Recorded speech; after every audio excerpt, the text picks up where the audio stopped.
Hello and welcome to my review of Lion L. Johnson, Primarch of the Dark Angels for Warhammer 40,000 from Games Workshop. Now this model will cost you £42.50 and consists of 43 plastic components. The format of this review will follow as normal, so I'll talk a little bit about the model, how easy it was to build, we'll look at the detail, I'll go through the spare parts, of which there are 4, then on to some size comparisons with other plastic and resin Primarchs, and then I will go through all of Lion L. Johnson's rules.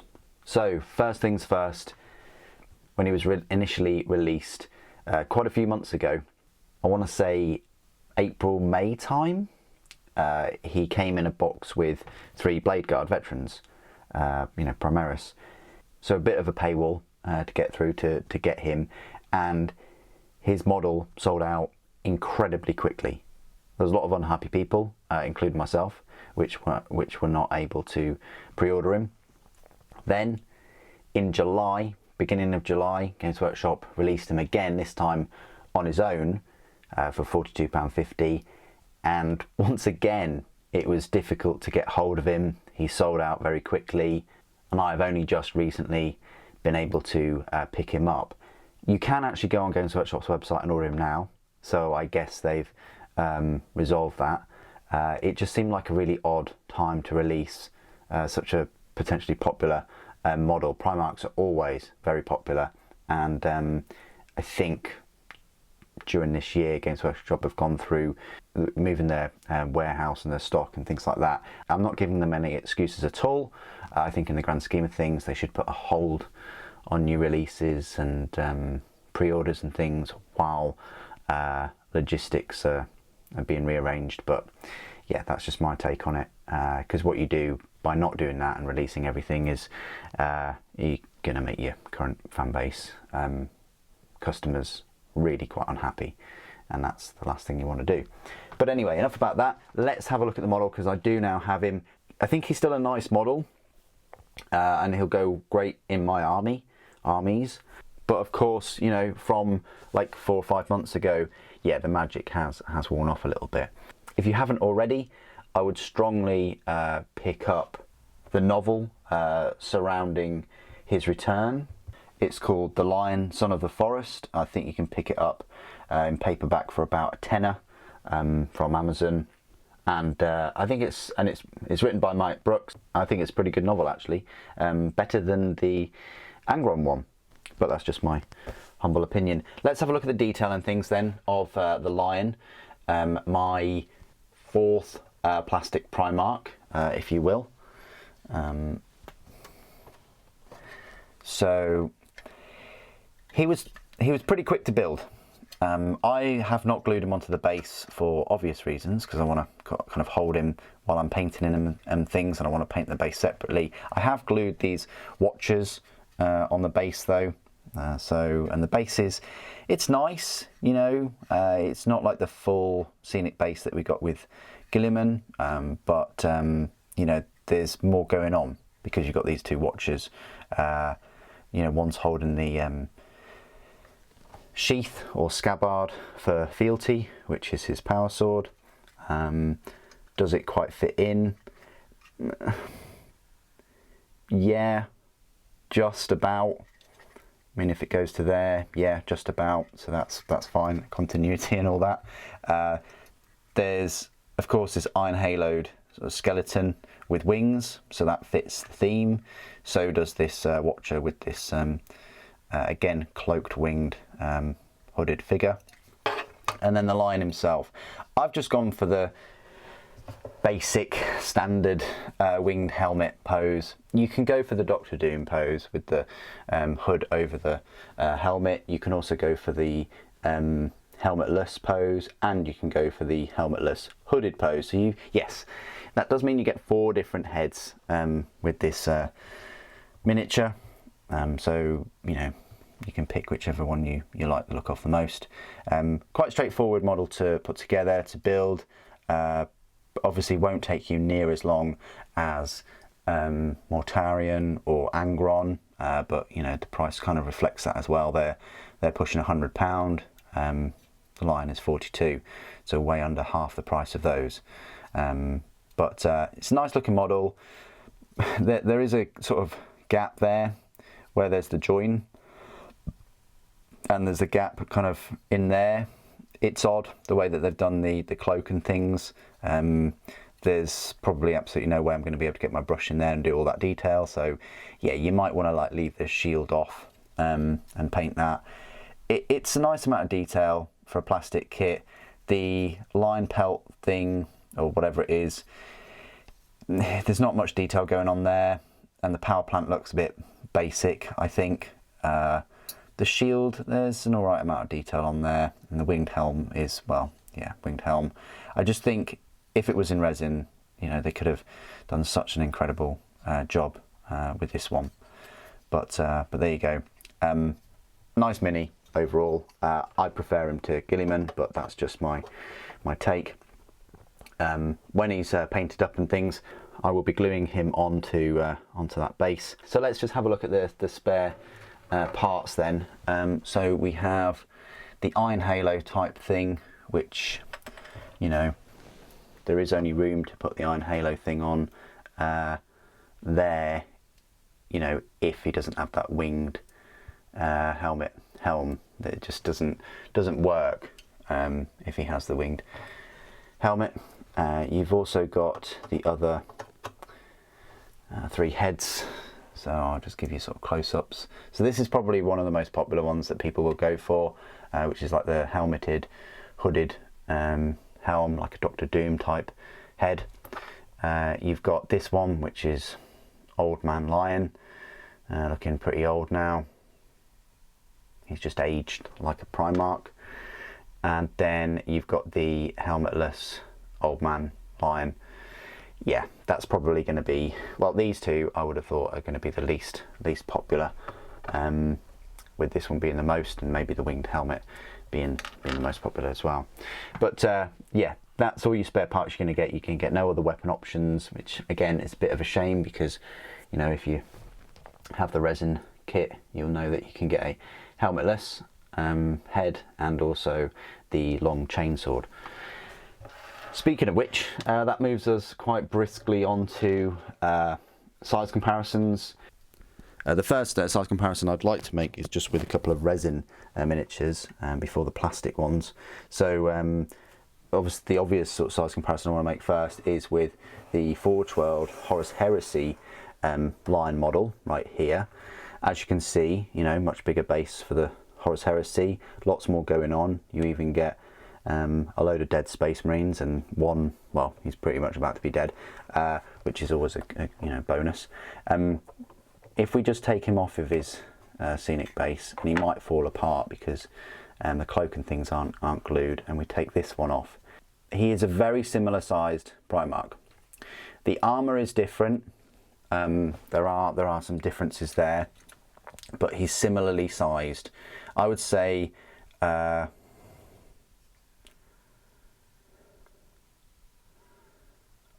new one has sort of longer legs, but the Horus Heresy one has a slightly bigger torso, and definitely bigger shoulder pauldrons. I mean, look at the size of that shoulder pauldron, it's almost the size of the shield. The sword is way longer on the Horus Heresy version. If you just look at that, it's a fair bit longer, and it looks different too.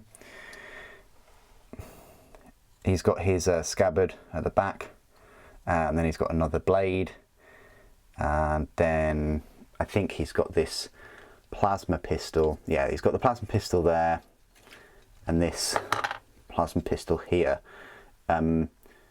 Whether they are the same one, they look extremely similar. I'm gonna say they are the same one, because the canister is the same place, and you know, it's odd because we don't really get to see the rest of the plasma pistol, but I would say that they are the same. They look so similar. I've just noticed that scabbard is a bit bent. Grenade wise, the 40k line doesn't seem to have any use for grenades, but the 30k one has a couple. I just really like the armour of the Horus Heresy one more. I like the wings better on the helmet. I actually like the helmet better on the Horus Heresy one. I like the kind of cloth, whatever you want to call it, cloak thing that goes over. There is a specific word for it in the novels, but I've forgotten. And I like the oversized sort of shoulder pauldrons as well. But yeah, overall, I just prefer the Horus Heresy one. I like the ringed bands on the armour as well. Quite reminiscent of, say, the new Mark III iron armour that they're releasing. So that gives you an idea. They're very similarly sized. Of course, the 40k line is in a slightly different pose, but if you have a budget and if you can pick the line up for like £34 or so, and this Horus Heresy line is, you know, 100, I wouldn't have any issues you using this line in with a Horus Heresy game or something like that, if you could only get this and not you know, bump it up to this one, because at the end of the day, you know, he has to go on to this large base, and you can use him on the scenic base, but in game I'd probably use him on that base. And if you're going to use him like that, it means that the 40k one is going to be just bigger and taller. So yeah, compared to another resin Primarch, then I've got Horus Ascended, which I guess is a bit of an odd comparison, but you know, Fulgrim isn't out yet. So but yeah, that's where he sort of stands. Horus has got the, you know, the base of bases when it comes to bones and skeletons and things, and yeah, I just wanted to give you that sort of comparison between them, really, just how much bigger Horus Ascended is compared to the Lion. I mean, the Lion's still pretty big, especially in that pose. I think with the new Lion, it's odd because his pose is, he's stood up, but he's got his front leg bent, and I would have preferred him in a you know, similar pose to the Horus Heresy one, where he's kind of standing, holding his ground, or attacking rather than just sort of striding forward. I'd rather him in like a hunting pose as opposed to just, you know, casually walking with his sword out. Yeah. You know, the pose can make or break a mini, and it's odd to gauge the size, you know, with him being in that pose, if that makes sense. But yeah, that's a little comparison I'd like to make. Okay, maybe the size comparison you're all waiting for was with Rabute Guilliman. He's right here. I did glue him onto his base already. He's on exactly the same size base as the Lion, and size-wise, this is probably one of the most important size comparisons, because it's the two Primarchs that are about in 40k. I would say it's odd because the Lion is a little bit taller, but of course Guilliman has you know, the Sword of the Emperor, which is bigger, thicker, it's on fire, and he's also got that gauntlet as well. The legs do look a bit odd on Guilliman, like his thighs, skip leg day, I don't know what it is, but his calves are massive, but his thighs, I've seen Primaris Space Marines with thicker thighs. I don't know what's going on there in proportion. His chest is big, but I think, and the shoulder pauldrons are bigger on Guilliman, but yeah, he can have this Iron Halo thing with his helmet, but the Lion can't. Again, I think two 40k plastic Primarchs slightly let down by the poses that they're in. You know, model-wise they're nice, but it's just the poses for both of them.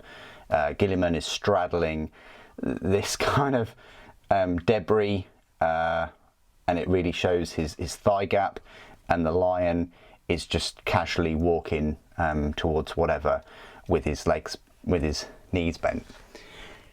Yeah, so at the moment the best pose for Primarchs goes to, you know, the traitor Primarchs, the demon Primarchs. Mortarion still has probably one of the best sort of traitor poses out there, kind of lifting up, rising up, aiming the lantern with the scythe outswept. And then you've got Angron as well, in an alright pose. Yeah, the wings, there's not much detail, but I just thought I'd give you that comparison between all of these. I do not own Magnus. If anybody wants to buy me Magnus, you know what you can do to do that, but this is the size comparisons that I can make, with Mortarion being the biggest, then Angron, then technically Guilliman because of the sword, but I would say the lion, and then Guilliman being the smallest, and the lion and Guilliman is higher up on that base as well. So that's a little comparison I wanted to make between all of the Primarchs that I have and the resin ones. Final comparison I'd like to make is just with some Horus Heresy minis, and of course some 40k minis. So Horus Heresy, we have a fully painted Centurion, which I just use as like a console. We've got a Mark 6 Space Marine and a Mark 4, and then for 40k we've got standard Space Marine, Slime Marbo, and a Primaris. So this is, you know, if you're getting it for 40, if you're getting the line for 40k, the Primaris is probably going to be the model that you'll have surrounding him. But this is just a normal Space Marine. You know, he barely goes up to the knee on the model, but kind of up to the chest on the Primarch. Which, yeah. And then Primaris, I would say a Primaris with his legs bent is up to the chest, but with his legs fully stretched, I'd say a Primaris would be just under his chest, eye level. So that's fine. You know, this sort of base makes him look you know, gives him a bit more height, but then when you compare him to like a Terminator Captain and Terminator, whatever, then Captain Terminator arm is going to be, you know, close to the top of his chest there, because of that big sort of Tyranid base. Hope all of those types of comparisons have helped. Okay, so now we're into my part of the review where I will go through all of Lionel Johnson's rules. At the moment, you can still find his rules for free on the Warhammer 40,000 app. When the Space Marine Codex comes out, maybe even when the Dark Angel Supplement Codex thing comes out, I don't know if they're going to do that. Games Workshop will just get rid of the rules. I say get rid of the rules. You'll need to buy the Codex or Supplement to get the code to then unlock them on the app where they were previously free. It's a complete shambles. I think the rules are free, keep them free. People want to get codexes, get them, but make the codexes better if you're going to increase the prices. Give people things in the codex that you wouldn't normally get, not just the rules. But anyway, that's my opinion on the rules situation right now. So firstly, if you want to pick him, he's an epic hero and he will cost you 380 points. He's equipped with Armour Luminous and Fealty. His stat line reads, it's a movement of 8 inches, toughness 9, save of 2+, 10 wounds, leadership 5+, and an objective control of 4. Pretty nice. It's also got an invulnerable save of 3+. So 2+ normal, 3+ invulnerable, 10 wounds, pretty good. The pistol that he's got is called Armour Luminous. It says bolt next to it. Okay. For the bolt side of things, it's a 12-inch range, 4 attacks, ballistic skill 2+, strength 4, AP -1, damage 2. That's alright, you know, it's 12 inches, it's very short range. The plasma profile of it, again, it's 12 inches, 2 attacks, ballistic skill 2+ again, but it's strength 8, AP -3, damage 2. Nothing to write home about. It's a short range weapon. Even if you use it as plasma, you're only getting 2 shots. I was expecting so much more, like some kind of extra special rule or something like that. Melee weapons. The line is all about melee though. So, Fealty, which is the sword, it has 2 profiles. You can either have a strike attack where you've got 8 attacks weapon skill 2+, strength 12, AP -4, damage 4. Also has the lethal hits ability whereby each time an attack is made with a weapon, a critical hit automatically wounds the target. It's very nice. Fealty also has a sweep profile, which has 16 attacks, weapon skill 2+, again, strength is by half, so it's only strength 6, but the AP is still -3 and damage is 2. This profile also has the sustained hits, so each time an attack is made with a weapon, if a critical hit is rolled, it scores an additional hits on the target as denoted by X, in this case 1. So, you know, you could get an extra attack per critical hit. So yeah, if you're going in there with sweep against a horde army or something that's quite weak, I guess, well, even AP -3 is pretty good, then he's going to do a lot of damage with that sweep move. Abilities, deep strike and fights first. That's quite useful that he fights first. Faction abilities, Oath of Moment. Datasheet abilities, so these are specific to him. He's got Primarch of the 1st Legion. In your command phase, select one Primarch of the 1st Legion abilities. Until the start of your next command phase, this model has that ability. There are 3. You've got one which is called All Secrets Revealed. Once per turn, when your opponent targets a unit from their army with a stratagem, but before that stratagem's effects are resolved, if that unit is within 12 inches of this model, you gain 1 command point, and that enemy unit must take a battle shock test. If that test is failed, in addition to that unit being battle shocked, that stratagem's effects are not resolved. That stratagem still counts as having been used this phase. It's pretty good. The second 1st Legion ability is called Martial Exemplar. It's an aura ability whereby a friendly Adeptus Astartes unit is within 6 inches of the model. Each time a model in that unit makes a melee attack, add 1 to the hit roll. It's quite nice. And then the final one is No Hiding from the Watchers. That's another aura ability. While a friendly Adeptus Astartes unit is within 6 inches of this model, models in that unit have the Feel No Pain 4+ ability against mortal wounds. It's very, very nice. I probably use that more than the other 2. Other datasheet abilities, he's got the Emperor's Shield. So each time an attack targets this model, subtract 1 from the wound roll.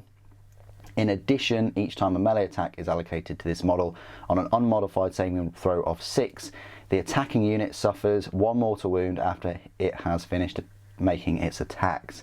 Very nice. It's really worth you putting him in close combat, because you get that saving throw of a 6, your enemy is going to be getting that mortal wound. It's a bit like a mirror shield then. And the final datasheet ability is Dark Angel's Bodyguard. While this model is within 3 inches of 1 or more friendly Adeptus Astartes infantry unit, this model has the Lone Operative ability. Supreme Commander. If this model is in your army, it must be your warlord. And then finally, keywords: monster, character, epic hero, Imperium, Primarch, Lion L. Johnson, Adeptus Astartes, Dark Angels. So there you go. The model is nice, the rules are very nice, and it's just great to have another Loyalist Primarch. I'm looking forward to picking up Fulgrim when he's released, but yeah, this is a great model, decent rules, and I can see why he was so popular when he was first released. What do you guys think of Lion L. Johnson, and what do you think the next Loyalist Primarch will be that they'll release? My money's on Sanguinius. Please do put your thoughts and opinions down below. Thank you for joining me today. Thank you for watching.